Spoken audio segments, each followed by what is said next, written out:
Hey folks, David Stewart here. Let's talk about comedy propaganda. Commiganda, that's what I wrote down. I came up with a word for it. Commiganda. It sounds like communist something. Anyway, comedy propaganda. This is an interesting idea that I've been thinking about for a while. Comedy is a specific kind of propaganda, and I don't mean like Bugs Bunny beating up cartoonish Japanese characters in World War II, though that is a kind of propaganda as well. That's the kind of propaganda that builds up the morale of your base. So I've talked about this on the live stream. What are the purposes of propaganda? There's three main purposes. Number one is to build the morale of your own base. Number two is to decrease the morale of your enemy. And number three is to get people to change their opinions or positions on things. The third one is really hard. So most propaganda is directed towards those two things, to demoralize your opponent or to boost the morale of your base.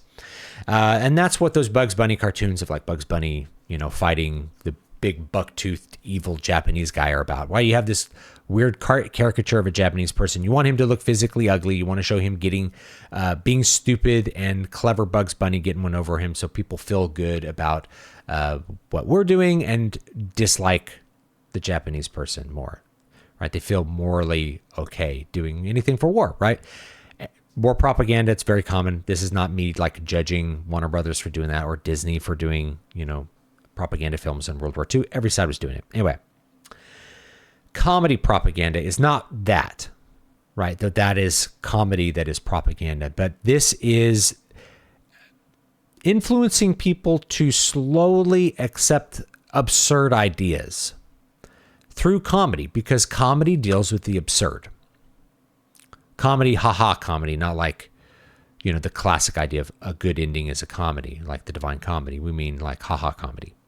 So I'll give you a couple examples, but the best ones are really from the 80s and 90s. Like the 90s, we were laughing, so we didn't realize we were being propagandized to believe certain things.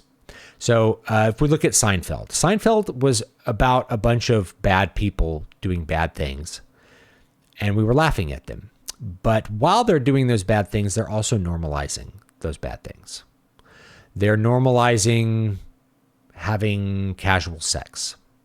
They're normalizing lying to people. They're normalizing cheating and scamming people. Seinfeld, I think, is not the worst offender because there's always that layer. There's a really central layer that these are not good people, and there's an absurdity to what they're doing. They're asking about, Elaine is asking about apartments at someone's funeral. This person died. Can I get her apartment? Which is really, really crazy, but it's there. But you have Friends, right? Friends, what does it normalize? It normalizes casual sex. It normalizes irresponsible behavior. It normalizes people divorcing. It normalizes lesbianism because Ross's ex-wife is a lesbian. It normalized in vitro fertilization. There's a whole IVF arc in Friends. Really good example. But you're presenting these things without any kind of debate. You're presenting them as absurd, right? You see jokes around the IVF, but you're never asked to really think deeply about it. And so it becomes part of the process of normalization.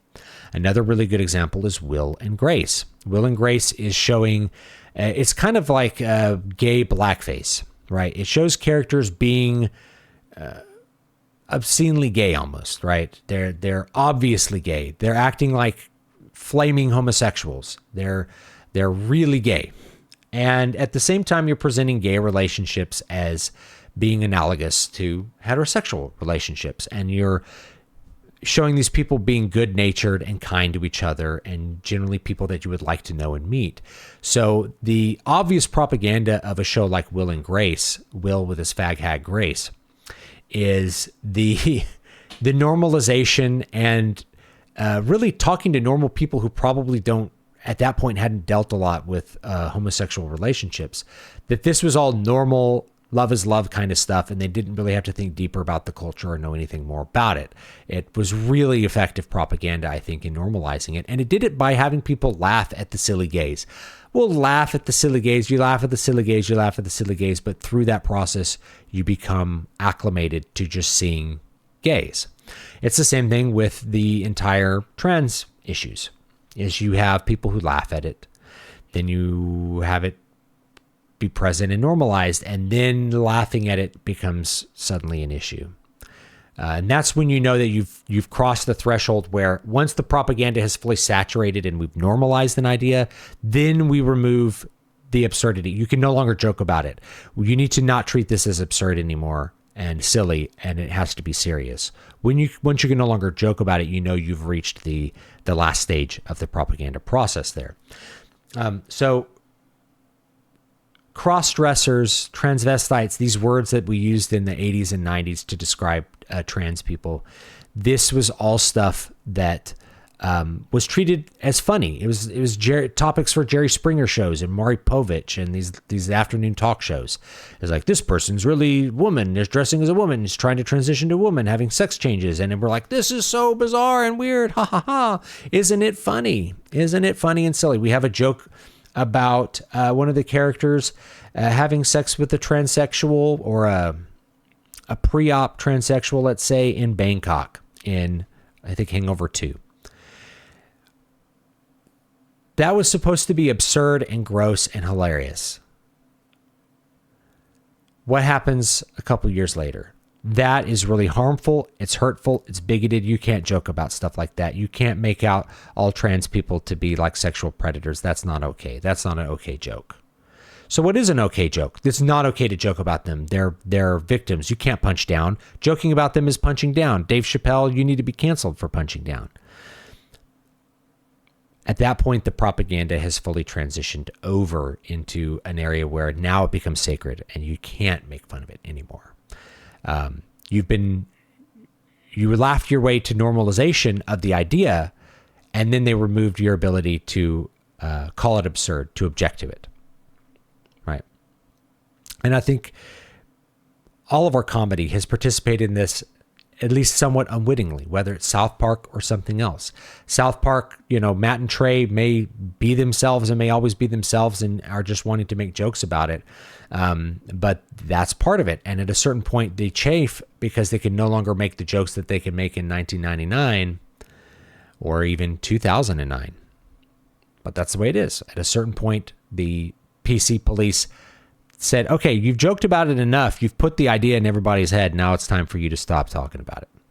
So that's how comedy propaganda works. And the 90s were the biggest decade for it that I can see. And that was also the last decade where you had mass media being and real popular culture where everybody was watching the same things, where you could go to the water cooler and everybody had watched Seinfeld on Thursday. Everybody had watched Mad About You, which began with a cohabitation non-married relationship. And that was a joke. That was the first joke of the show. Oh, we're not married. We're looking for an apartment. We're not married. Yeah, it's just normalizing, shacking up cohabitation kind of stuff, which became the norm. Now it's pretty normal for relationships to proceed through this order where you know someone casually and then you're having sex with them, casual sex with them. Then it somehow becomes exclusive. Then you're cohabitating and then you're supposed to be married and then eventually have kids, rather than marriage and cohabitation happen at the same time and kids follow 9 to 10 months later.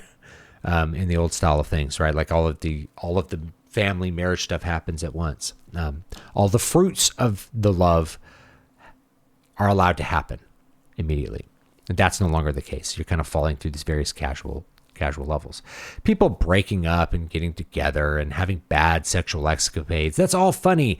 He's bad at bed, or his wiener looks weird, and we're laughing about it, but it's normalizing a pattern that people just started to internalize it. I know my generation did. They internalized, well, this is the way that adults act. They do these things. And I think even for baby boomers, they hadn't internalized that, right? It took the propaganda of the 90s to really internalize that. And after the 90s, we start to lose a lot of the cohesion of the popular culture. We're not having people watching broadcast sitcoms all the time. They're streaming things after 2010, it just becomes a different world after that. But the 90s was very effective with that kind of propaganda. And I think it's going to take a long time for people to walk that back or stop and critically think about this, or receive a lot of other information that makes them rethink something like Will and Grace, where they're like, I think that this led me to have opinions that turns out are not very representative of reality. Or I didn't really question my assumptions about this kind of stuff. I just kind of went along with it.